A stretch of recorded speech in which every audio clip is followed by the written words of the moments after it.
What's up, guys? Today is day number 51 of the speed run. We have an exciting day ahead of us. We're currently 2020. I wanted to give a special shout out. Someone from Paraguay has been watching my channel, and I think the name is Maximilian Ibanez. Entonces, muchas gracias para ver mi canal. Es un placer. I can't remember any Spanish now. Es un placer tracerte. I cannot remember any Spanish. Es un placer hacer estos videos en mi canal y yo espero que entiendes bien cómo juega el Bird. Entonces, muchas gracias, Maximilian Ibanez.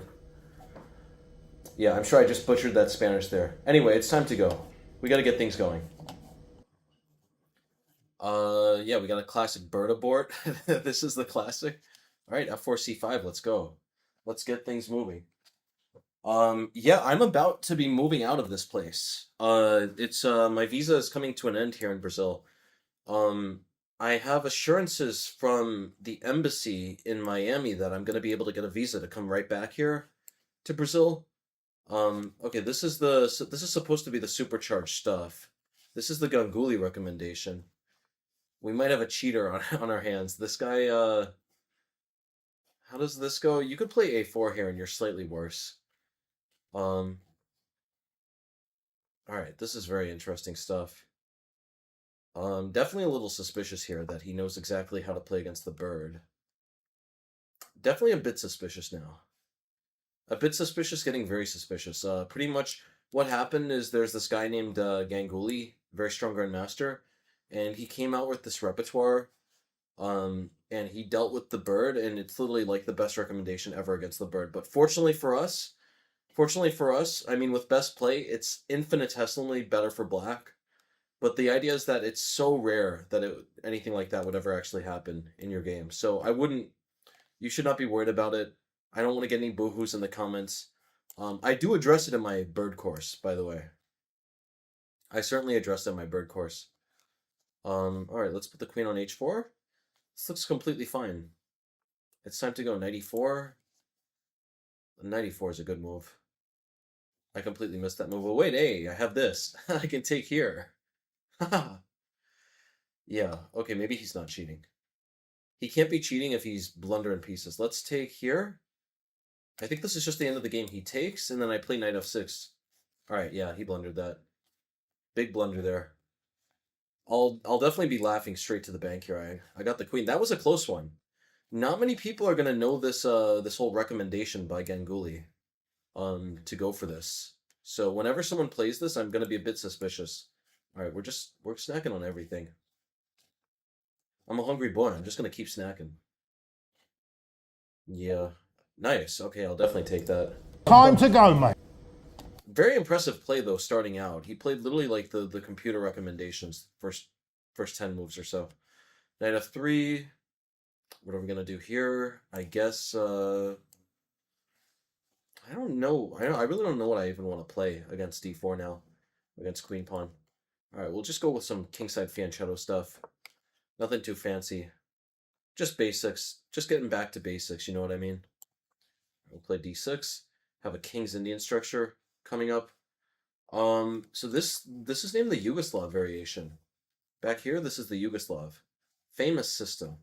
Very famous system here. Rook plays knight c3, you play a6. Position is very weird here. e4, well, here we can play e5. That should not be that good. We could play knight g4. I guess he's gonna... Well, that definitely can't be good. We're doubling your pawns, buddy. What's going on here? Yeah, now he's in a lot of trouble. He's definitely in the dragon's den now. He was trying to meet the mare twice with that move. Let's play c6, push the knight back. I could have snacked on the pawn. I don't know why I didn't snack on the pawn, but here, you know, he plays knight c3. That gets to one of the worst structures ever. I wish he had played knight c3, and then I could take, and he has isolated double pawns.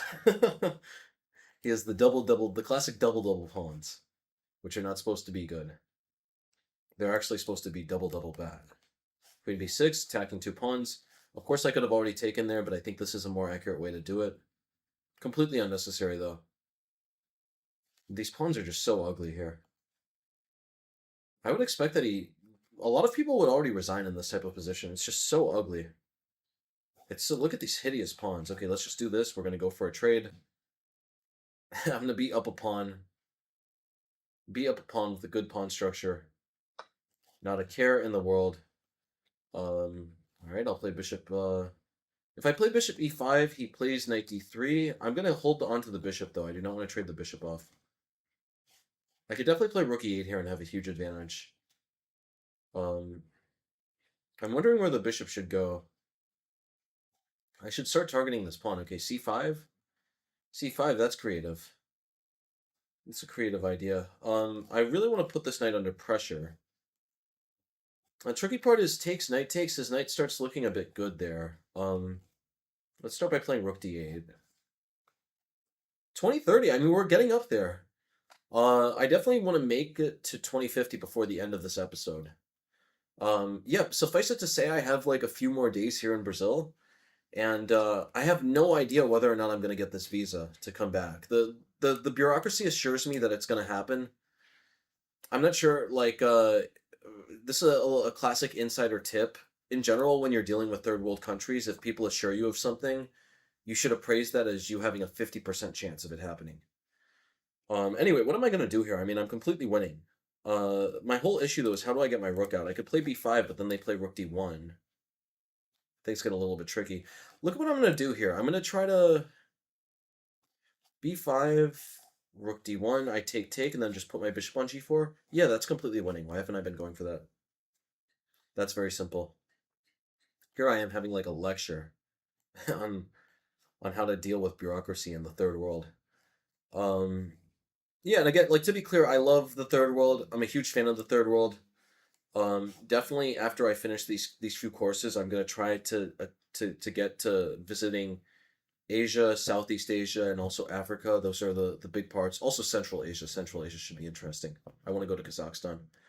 Um, huge fan of the third world, but just a good travel tip for you guys to keep in mind. If the bureaucracy insists that anything is going to be easy, if lawyers insist that anything is going to be easy, assume that it's literally like half of whatever likely percentage that they're insisting.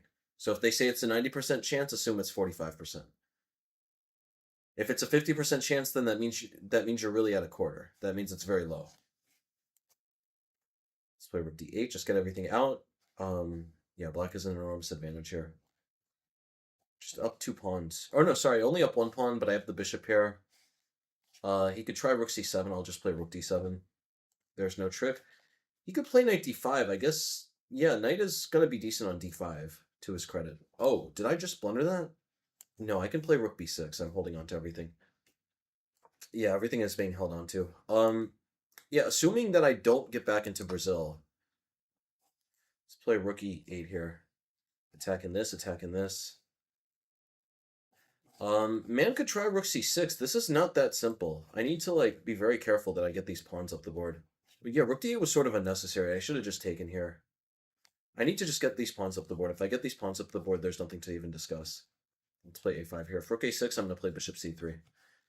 I would expect rook a6, because if a4, he could just take. Though even in that position, look at that. Rook a6, a4, takes. He takes here. I take here, and this pawn is a runner. No, he'll play rook a7. He hunts it down, though. Yeah, that position is not simple at all. That is not a clean position. Okay, so let's play bishop c3 here. Just keep everything defended. Knight d5. Knight d5 is hella cheesy. Why did I allow knight d5? If I play rook c8, he plays e7, and things are getting very, very spicy there.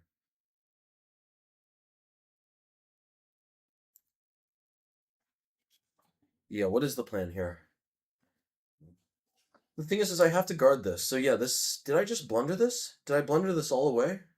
Did I blunder my advantage? I guess I can play bishop e5 here. Yeah, rook c8, e7, that is not going to be simple. That is not going to be simple, and that is also not going to be fun.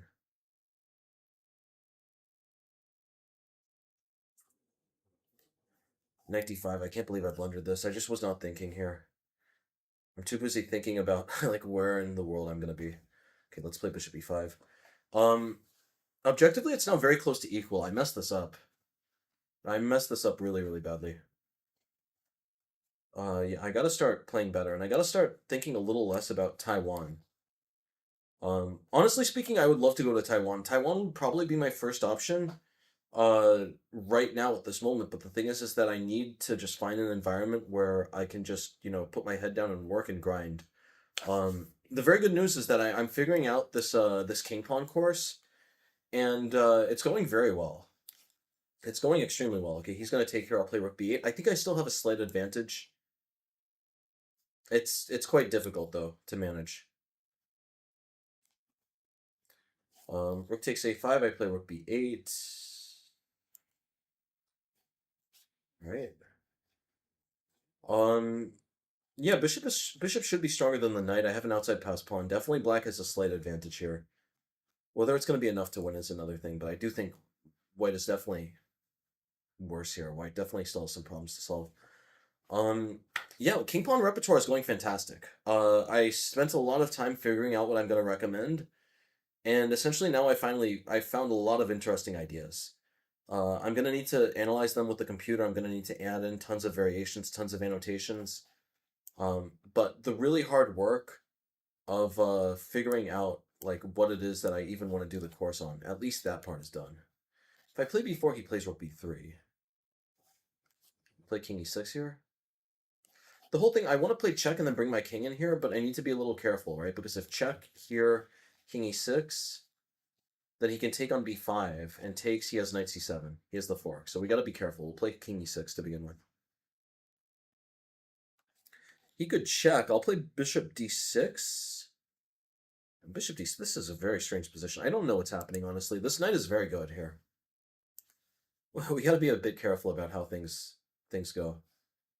All right, can I check? Yeah, now I can check. Because the thing is here he doesn't have time for takes. I'm going to play king e5 here. King d3. All right. I think my king is doing well here. The question is, how are we going to continue, though? So if I play rook f8, he takes. Well, rook f8, look at this. Rook f8 takes, I check. He plays king c4. I don't have a check here, so let's try the other rook. Rook f7 takes, rook f3. This is a tricky position. Maybe I should just keep dominating the knight. Knight is going to be annoying on b4, though. Knight is going to be very annoying on b4. Should we just start by playing bishop c5? A very interesting position at the moment. Both sides are sort of at a loss for what to do. A very weird position. If I play g5, I stop knight f4 ideas, but then the rook can come to f1 and start really giving me trouble. I would assume it would be in my best interest to trade a pair of rooks. And the reason I should trade a pair of rooks is that then my king can never like get mated in the center of the board. You could easily see that g5, rook f1, rook f5, and then rook a6, and all of a sudden I'm getting mated out of nowhere. So we got to be careful about these things. We got to be patient, and we got to be calm.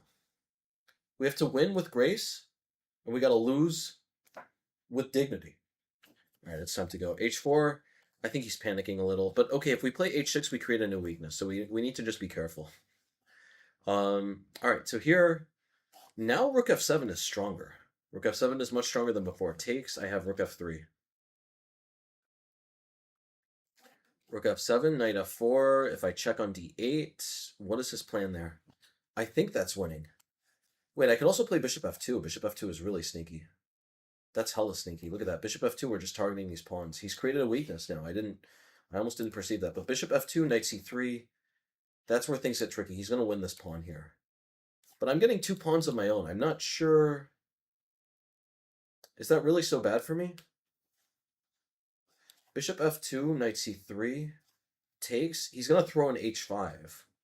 He has to throw an h5 to try to get something. I would assume I'm winning here. I'm going to go for it. Maybe this is just going to be a draw because a lot of pawns are getting liquidated, and he could easily force me to get two pawns on the wrong rook file. But I think this should be winning. Who's in that photo, by the way? I thought that was a photo of him and a politician. Cameron Collier. Bro is buff. Bro definitely hits the gym. Look at that. He probably benches like 300 pounds or something. Yeah, that reminds me. I gotta go to the gym. I gotta start benching again. I've been sick with the Rona. I've been sick with the Rona like a week now.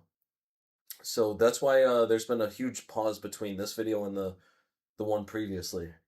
It's been like 6 days since I recorded. I felt the slight remnants, not the slight remnants, the slight beginnings of a cold or corona, but I just assumed it was allergies here because it's spring here in Brazil. H5, very good move. This is what I was talking about. We're gonna take here. Oh, is he playing Rook H1? This is gonna get really bananas. Rook H1. I think I'm gonna play Rook F7 and King D. This is gonna get so crazy. I think he's doing that.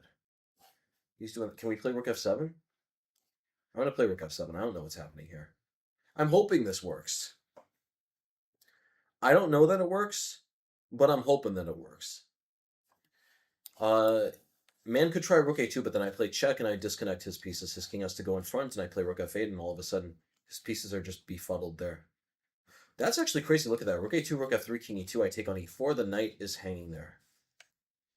Yeah, you know, now that I've been going to the gym for like, I don't know, something on 5 years, you can really appreciate how much time people have put into to getting muscles.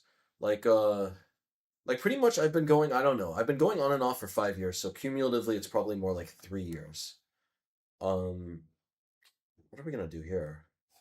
Mana's trying knight c6. Let's play. Mana's playing knight c6, but we could just play rook b6 and cover everything for the moment. King e2, I can play rook f6 still. I guess he's gonna try king e2, but then we play rook f6, rook takes b5, king takes e4. No tricks yet.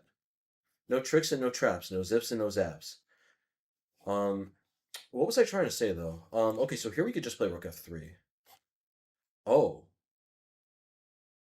No, we should play rook f6. We need to play rook f6. If rook f3, king e2, king e4 no longer works, there's no knight hanging here. That line, unlike previously, does not work here. Alright, well now this should be good. I think he just slipped up there. That was a big slip. That was a big slip up. Okay, we take here.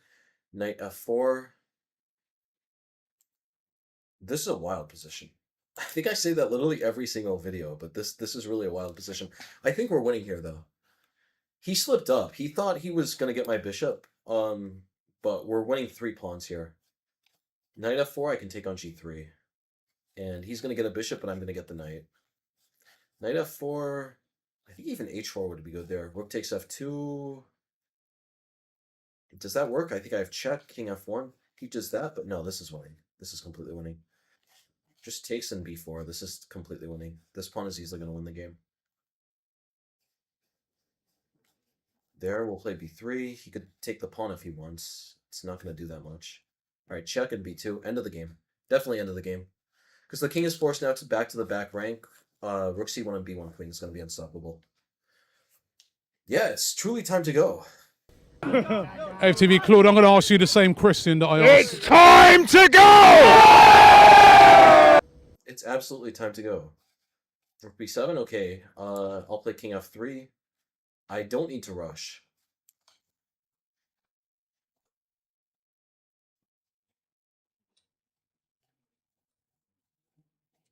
All right, we can pre-move this.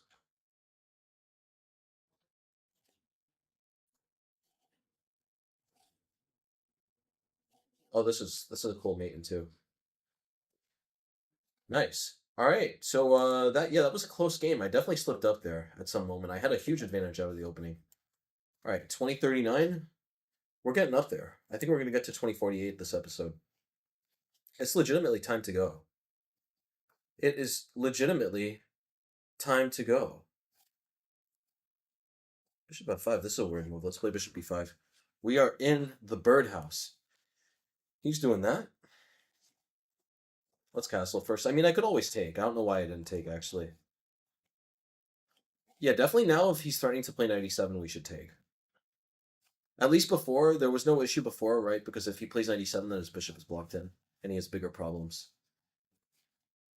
All right. Put the bishop on b2. I guess he'll play f6. We'll play knight d4. Attack bishop. Yeah, this looks like a fantastic position here.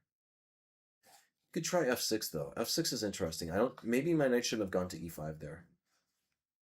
All right, so here, normally taking with the pawn is good, but I'm not sure, we're not digging the knight out of f6 as we normally are. From what I understand, we're still a bit better after f takes, but the correct way is to take this way. And the idea now is, well, look at this, actually. We have fantastic control over this square here. Yeah, queen d6, that's a good move.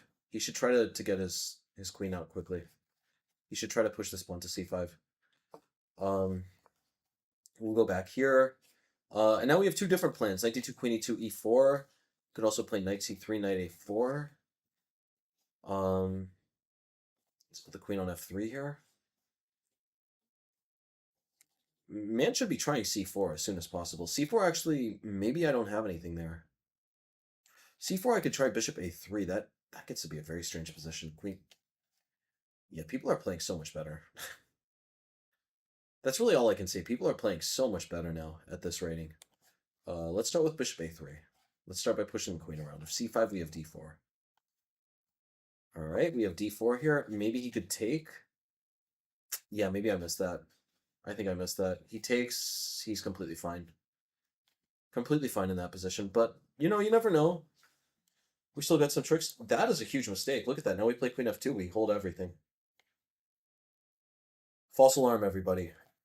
The birdhouse is still going strong. Okay, takes. Look at this. Takes, he plays b2.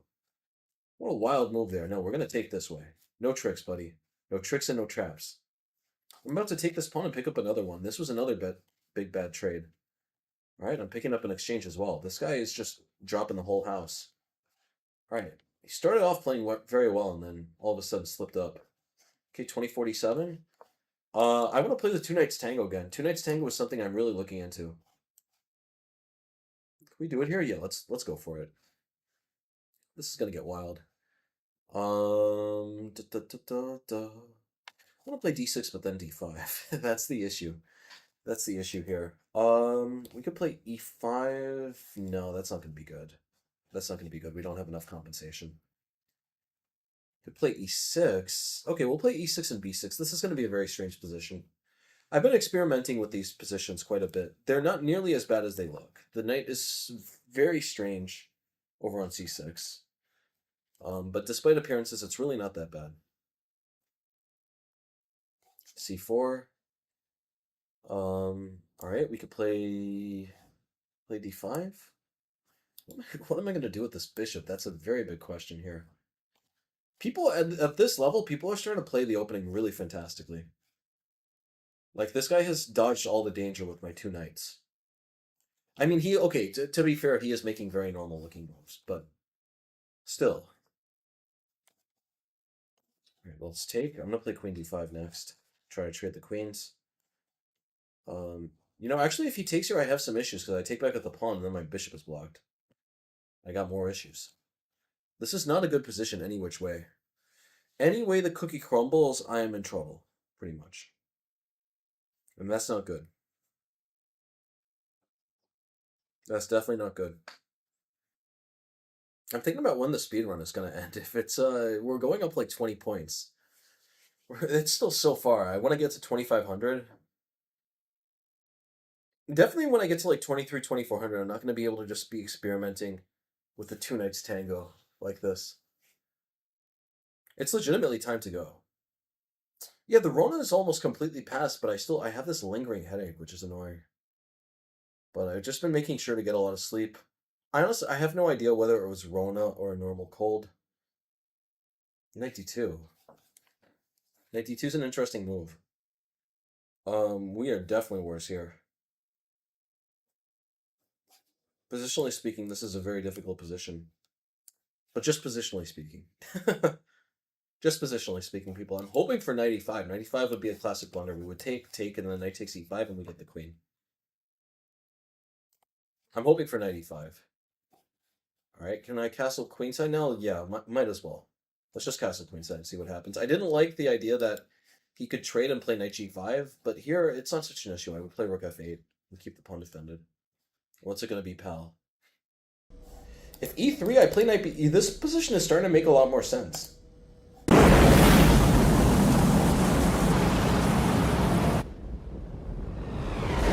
You know, he did not take at the proper time. Even now, he should just take. But then I take with my knight. He can no longer get a really impressive center with e4 because his knight is committed to d2. The knight does not want to be on d2 in these positions. Knight wants to be on c3. Almost in every single position on Earth, the knight is better on c3 than on d2. Mark that one down, guys. Mark that one down, boys. That's a nugget of wisdom. Takes. Okay, we'll take with a knight. e4, I'll play knight b4. Man should probably play a3. Yeah, a3 would be best. Cannot allow knight b4. Knight b4 is going to be very annoying. Come on. You know you have to play it. You know what time it is. Yeah, it's time to go. Okay, so knight f6, attacking this pawn quickly. Knight b3, I can play a5. This is uncomfortable. This is very uncomfortable. Of course, he does not want to play a4 because he loses the idea of knight b4. Here we could play a4. Let's keep pushing his knight back. Knight is going to go to d2. We play knight a5. Well, okay, knight. I don't want to allow the knight to c4, but the problem with knight a5 is he plays knight e5. Then we trade bishops. Yeah, I don't know. I don't know yet. If knight c4 doesn't even do anything just yet. Knight c4 immediately I can deal with. I think I have to try e5 here. This takes knight g4. What is the plan in this position?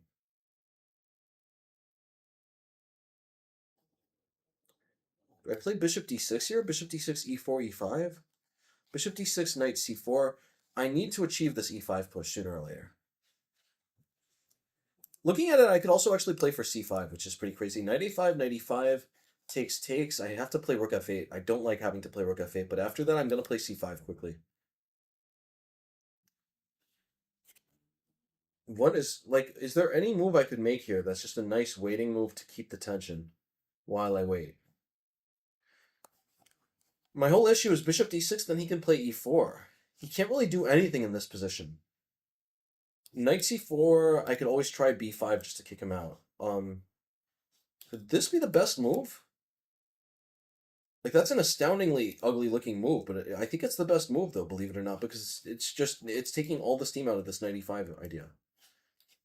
If I play rook f8, I'm going to play knight a5 next, then knight e5, we trade and I play c5, and I get exactly what I want. Could that really be? Do I have anything else? Do I have anything to do with this knight? No, there's nothing to do with this knight. I'm going to do it. Very weird-looking move. Looks super ugly. Very deep move, though. Super deep move. b3. b3 is interesting. He's trading off some pawns. But the problem now is that he has an ugly structure. He's got that ugly structure. Let's dig the knight. Can I dig with the knight into e4? Let's dig it in. It's a little bit loose here. It's a little bit loosey-goosey, but I think it'll be okay. My next idea is to play f5, cement it. e6 becomes a bit of a weakness, but he has no way to target it. Bishop is not immediately coming over to this diagonal here. Can I draw a diagonal? There we go. a4. Man wants to play a5. But now knight b4. Yeah, he should not have pushed that. Lots of knight hops now. Big knight hops. Big shock. I used to love Big Shack. T-shirt thing, cause they want to see if I get hot, but man don't get hot, you know what I'm saying? What was that? That was 7 years ago. Wow, 7 years ago, 2017. Time flies. Okay, well here knights. Oh, I cannot do that. This is hanging. This is hanging. I cannot do that. I'll put the rook on e8. We're just waiting around here. I'm gonna play knight c2 next. He takes, but I got the bishop pair now. I'm definitely happy. I got the bishop pair. I can't be complaining here. Let's play bishop c3. Dig the rook in. Rook a2. I have bishop d5. Very uncomfortable position for him. Man is the corkscrews. Is it the corkscrews or the screws? Something is really tightening. I'm not sure what it is. Y'all are gonna have to let me know in the comments. What is the expression that I'm thinking of right now? Is it the corkscrews or the screws? If dude messes with my knight on e4, I could come into trouble with this bishop. But I don't think there are any problems just yet. Like, where would the knight even go?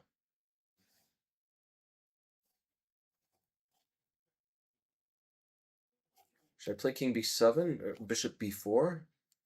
Did I play bishop b4? Yeah, let's play. Oh no, bishop b4. He plays rook c1. He's gonna play rook c1 anyway. Actually, yeah, let's play bishop b4. Bishop b4. Knight cannot move just yet. I'm gonna try to put my bishop on d6, king b7, and then rook a8. If I can get my pieces around, I should be winning here. 2 bishops. He has a weak pawn on a4. I do need to be very careful here. Like if I play bishop d6 a bit too soon, he plays a5 and he throws everything into the woodworks. Could we try knight c3? No, knight c3 won't do much. I play king b7. King b7. Yeah, this is getting really tricky.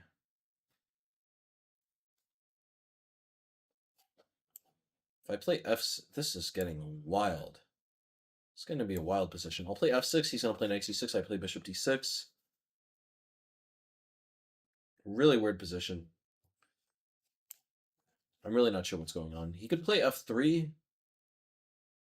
Does f3 win? I guess I play king d7 there. I attack his knight. His knight is trapped in turn.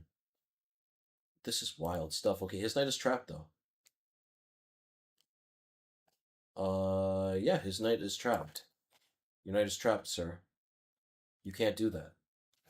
It's trapped. It's time to go. Takes. He takes. Bishop is going to pick up a knight, but I am getting the exchange there, so that should be good. That should definitely be good.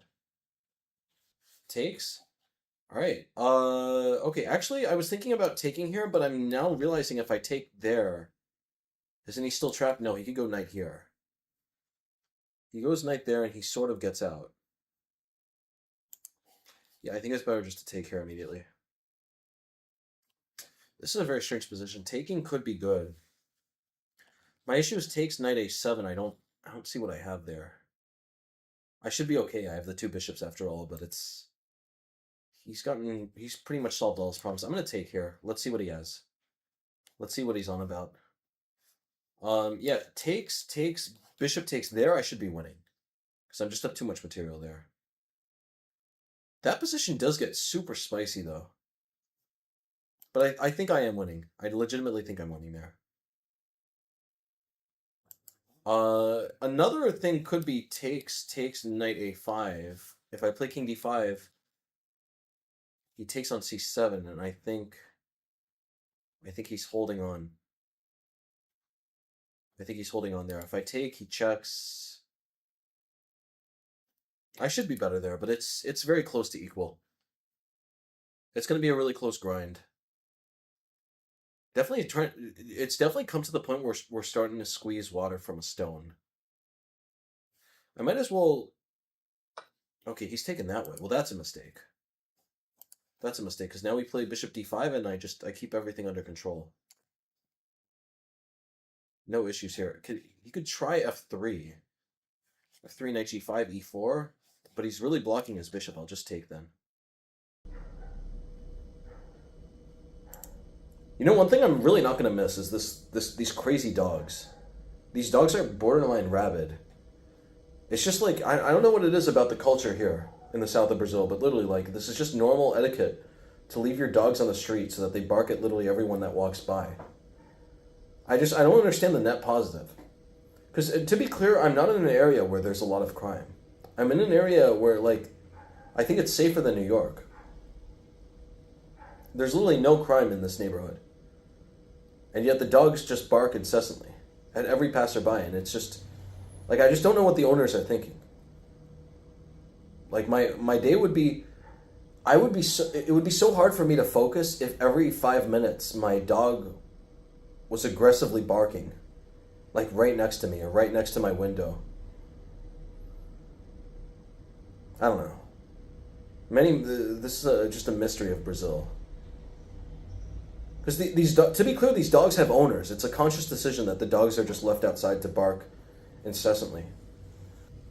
Yeah, like literally, some of them keep me up at night, and I complain to my Airbnb host. But of course, like, the thing is my Airbnb host, they can't do anything. It's not their dog. And essentially, my host said just that, yeah, that's part of the neighborhood. That, like, yeah, like, what, you don't like hearing a dog barking till 3 in the morning? Like, that's just a normal part of our society here. We let the dogs bark till 3 in the morning. Yeah, if I was elected president of Brazil, that would be my first measure. Ban all the dogs barking outside. You have a dog, you got to keep them indoors after 11 p.m. because they bark way too late. I need my beauty rest.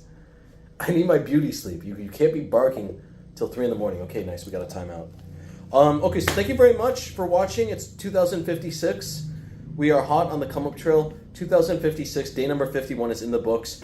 Do I look like a flipping elf? Can you think you can see me in something like this? Huh? Is that what you need like come to do? Make me look like Santa's little helper?